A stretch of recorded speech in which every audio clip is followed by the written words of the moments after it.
कक्षा 7वीं के सभी छात्रों का मैं भागवत कदम तहे दिल से स्वागत करता हूं। आज हम पाठ चौथा अमर शहीद भगत सिंह के पत्र इसके बारे में अधिक जानकारी लेंगे।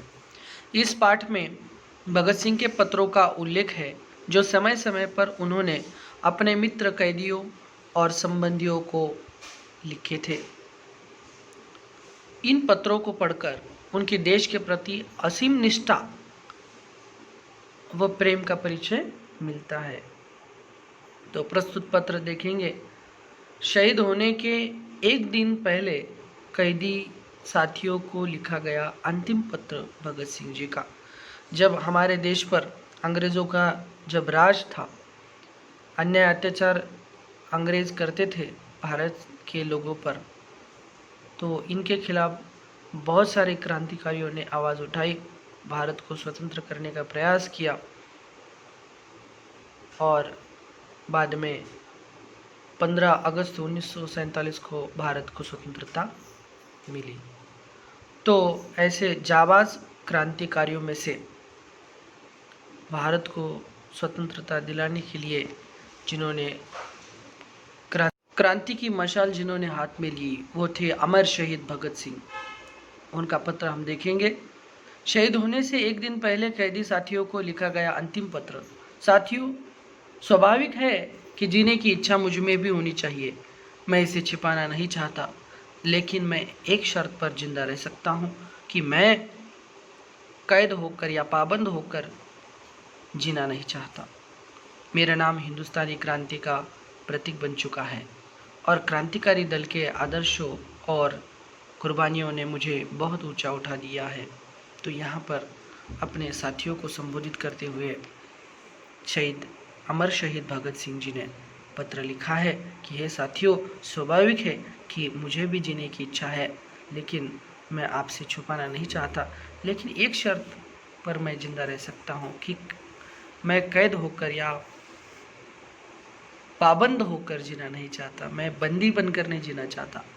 मेरा नाम हिंदुस्तानी क्रांति का प्रतीक बन चुका है और क्रांतिकारी दल के आदर्शों और कुर्बानियों ने मुझे बहुत ऊंचा उठा दिया है, इतना ऊंचा कि जीवित रहने की स्थिति में इससे ऊंचा मैं हरगिज नहीं हो सकता। आज मेरी कमजोरियां जनता के सामने नहीं है। अगर मैं फांसी से बच गया तो वे जाहिर हो जाएगी और क्रांति का प्रतीक चिन्ह मदधिम पड़ जाएगा, फीका पड़ जाएगा, स्वभावतः मिट ही जाए। लेकिन दिलेरी से हंसते हंसते मेरे फांसी चढ़ने की सूरत में हिंदुस्तानी माताएं अपने बच्चों को भगत सिंह बनने की आरजू क्या करेंगी और देश की आज़ादी के लिए कुर्बानी देने वाले की तादाद इतनी बढ़ जाएगी कि क्रांति को रोकना साम्राज्यवादी तमाम शैतानी शक्तियों के बूते की बात नहीं रहेगी। हाँ, एक विचार भी मेरे मन में आता है कि देश और मानवता के लिए जो कुछ करने की हसरतें यानी कि इच्छा दिल में थी, उसका 1000वां भाग भी पूरा नहीं कर सके। अगर स्वतंत्र जिंदा रह सकता तब शायद इन्हें पूरा करने का अवसर मिलता, मैं भी अपनी हसरत पूरी कर सकता। इसके सिवाय मेरे मन में कभी कोई लालच फांसी से बचने को नहीं आया।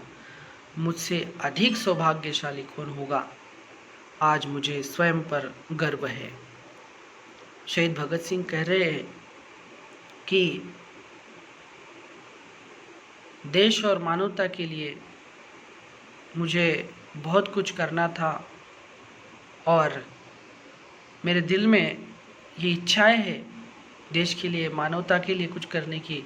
उसका 1000वां भाग भी मैं पूरा नहीं कर पाया।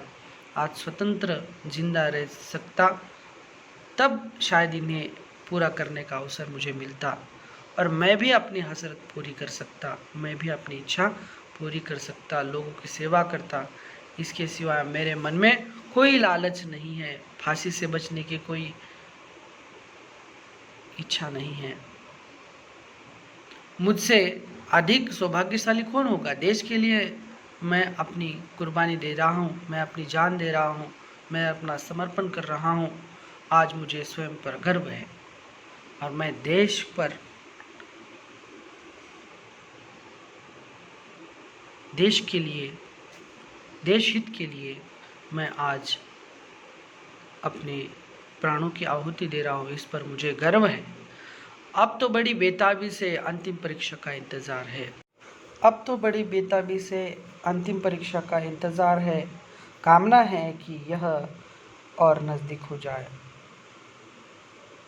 भगत सिंह शहीद होने के पहले, एक दिन पहले उन्होंने पत्र लिखा था और कहने लगे थे कि कल मुझे फांसी होगी।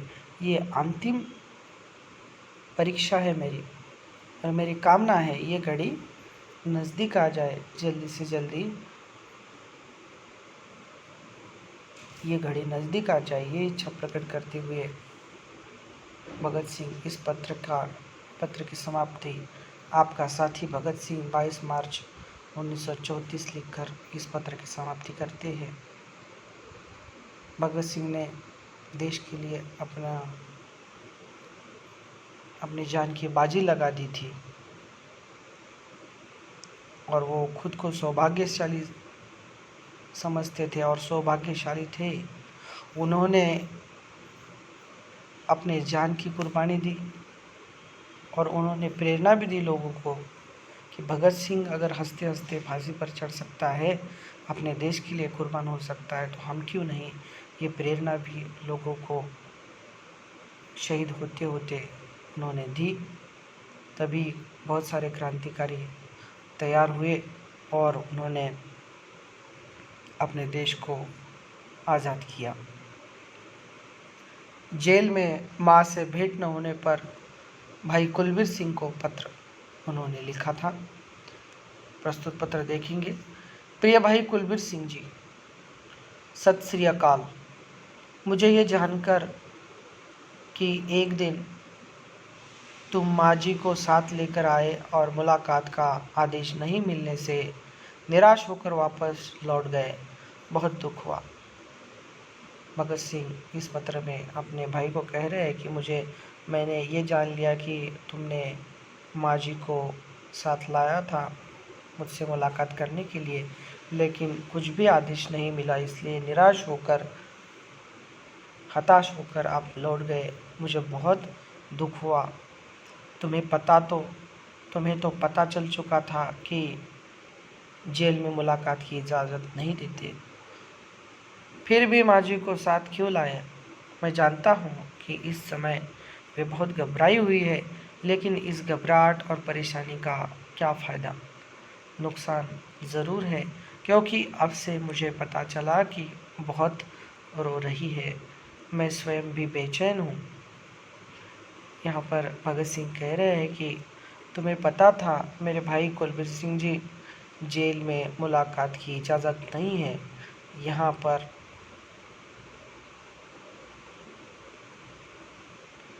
यहाँ के लोग जो है मुलाकात करने नहीं देते, ये तुम्हें पता था, फिर भी तुम माँ को ले आए। मैं जानता हूँ कि इस समय वो माँ जो है वो घबराई हुई है, लेकिन इस घबराहट और परेशानी का क्या फ़ायदा। नुकसान इसका ज़रूर है, क्योंकि जब से मुझे पता चला कि बहुत रो रही है, मैं भी यहाँ पर हैरान रह गया हूँ, बेचैन हो उठा हूँ। घबराने की कोई बात नहीं, फिर इससे कुछ मिलता भी नहीं। घबराने की कोई बात नहीं, मैं इधर जेल में हूँ, लेकिन घबराने की कोई बात नहीं है। मैंने जब से सुना है कि माता रो रही है तो मैं बेचैन हो उठा हूँ, ऐसा भगत सिंह पत्र में लिखते हैं।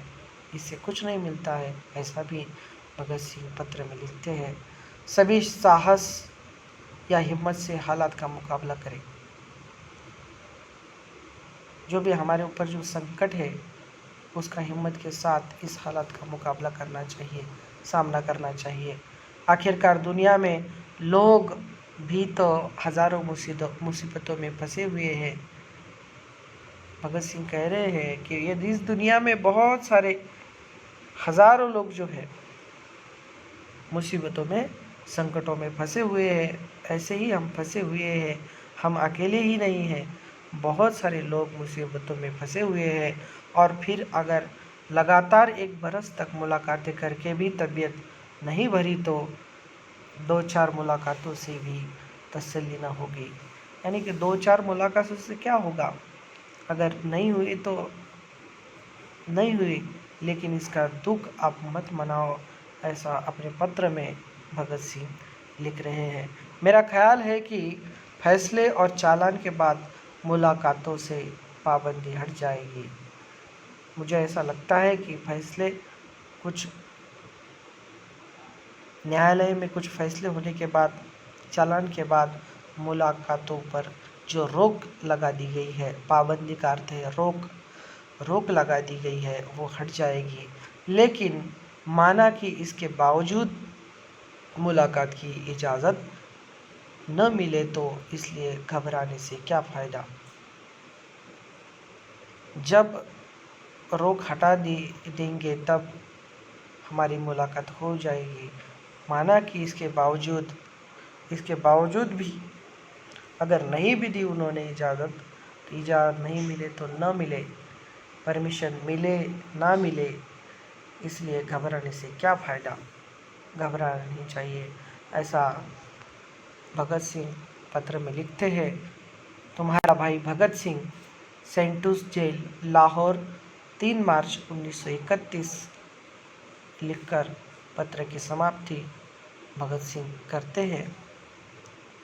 तो यहाँ पर आपने देखा होगा कि अंग्रेज़ लोग कितने जुल्म करते थे और अपनी माँ से, अपने भाई से भी मुलाकात करने नहीं देते थे।